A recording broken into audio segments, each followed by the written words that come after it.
Everyone, कैसे हैं आप सब। बीपीएससी 67।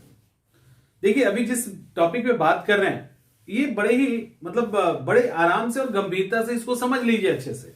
कोई भी कंफ्यूजन एग्जामिनेशन के पहले बहुत ही घातक होता है, तो उस स्थिति में अपने आप को नहीं डालिए। देखिए है क्या, अभी कुछ दिन पहले ट्वीट आया है अतुल सर का कि एक तो निर्देश को आप पढ़िए, ऊपर से क्वेश्चन का स्तर ऊपर हो सकता है, मतलब अगर कठिन हो सकता है तो घबराए नहीं टाइप का कुछ ट्वीट है। उसको लेकर स्टूडेंट का एक तबका थोड़ा सा घबरा गया था। मैं यहां पे पटना में उस समय नहीं था। अब हुआ क्या कि वो जो ट्वीट आया है उसमें ये लिखा गया है, सिंपल सा है कि क्वेश्चन स्टैंडर्ड बढ़ सकता है। देखिए, इसको समझने की जरूरत है। बीपीएससी 67 का जो री एग्जाम हुआ था उसकी क्वेश्चन स्टैंडर्ड को लेकर अधिकांश लोगों ने आवाज उठाया था, इंक्लूडिंग मी। वो बीपीएससी का स्तर नहीं था, वो रेलवे का स्तर था, ग्रुप डी का स्तर था। इन्होंने पूछा था तो क्वेश्चन उस लेवल पे तो होना नहीं चाहिए था। अब सवाल क्या हुआ कि उस क्वेश्चन को उसका वो एकदम से कहीं भी बीपीएससी एस्पिरेंट पीसीएस की तैयारी करने वाले के लेवल पे नहीं था। अब वहां से और कट ऑफ चला गया 113, कट ऑफ 113 चला गया। इनका भी दिमाग ठनका कि तो भारी बेइज्जती हो जाएगी।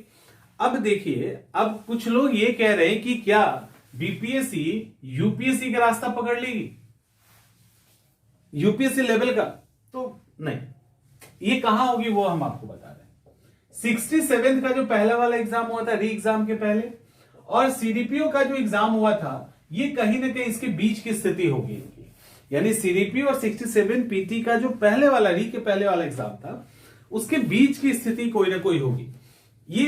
ये मैंने स्टार्टिंग में, अगर आप हमारे वीडियो को फॉलो करते हैं ना, तो मैंने शुरू में ही कहा था कि अपनी तैयारी को उस लेवल पे रखिए, इस स्तर पे तैयारी मत करो, इसके ऊपर तो बीपीएससी जाएगा। अब सवाल है, देखो यूपीएससी को लेकर ऐसे नहीं हवा नहीं बनाना है। पहली बात, बीपीएससी अगर यूपीएससी के स्तर पे जाएगी, इसका एकमात्र मतलब है कि उसके क्वेश्चंस के लेंथ बड़े हो जाएंगे।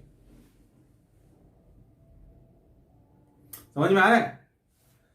उसका क्वेश्चन का जो लेंथ है ना, वो लंबाई बढ़ेगी, उसके अंदर डेप्थ नहीं बढ़ रहा।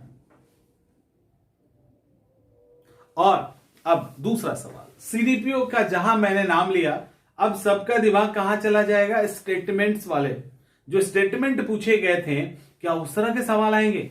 तो वो भी नहीं आएगा। जब सीडीपीओ का पेपर आया था तो 67 को लेकर डर लग रहा था आप लोगों को।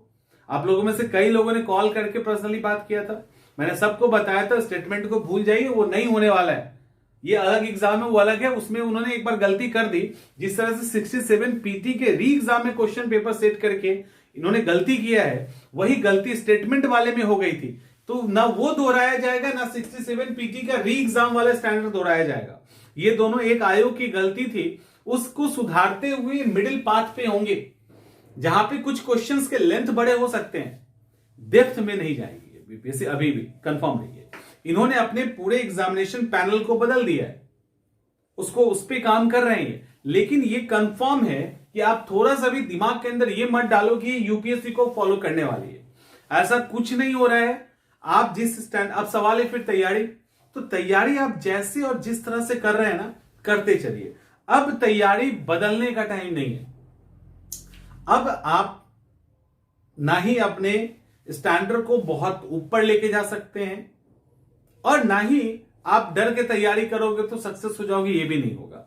तो अब सवाल है कि आप जहां हैं, जिस सब्जेक्ट पे हैं, उसको मजबूत कीजिए। अभी देखिए क्या है, 5 वाला फॉर्मूला जो था ना, जो साइंस वाले हैं वो साइंस पोर्शन को लेके आगे बढ़ जाइए, जो आर्ट्स वाले आर्ट्स को लेके बढ़ जाइए। जो आपका स्ट्रॉन्ग पोर्शन है ना, जो स्ट्रॉन्ग सब्जेक्ट है, उसको एकदम से मजबूत रखिए। अभी 10 दिन टाइम है, वो आप काम कर सकते हैं।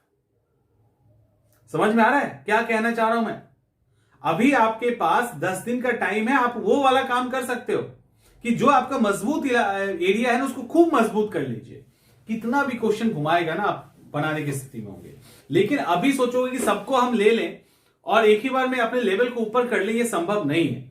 आप जहां है वहीं से एग्जाम आपका निकल जाएगा, यदि आपका जो स्कोर सब्जेक्ट है, जिसपे आपकी पकड़ है, वो एकदम स्ट्रॉन्गेस्ट हो जाए, जिसको आप इस विधि ने 5 डेज 6 डेज 7 डेज में आप कर सकते हैं, वो कीजिए। घबराइए मत, इसके बीच की स्थिति में आप होंगे। और यहां पे अगर लंबे क्वेश्चन आए तो एकदम नहीं डरना है, एकदम से नहीं डरना है। वो सिर्फ लंबाई में बड़े होंगे, डेप्थ नहीं होगा।